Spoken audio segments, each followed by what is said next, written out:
Ako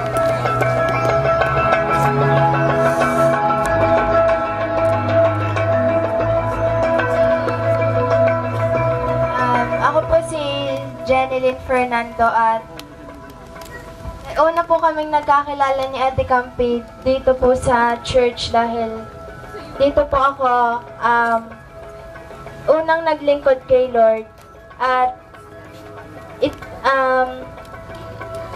ang naging tagapanguna po dito ay ang mama ni Ate Campi, kaya po nakilala ko po si Ate Keisha dito. At ang verse ko para sa iyo ay makikita sa Psalm 37:4 na sinasabing, "Always delight yourself in the Lord, and He will give the desires of your heart."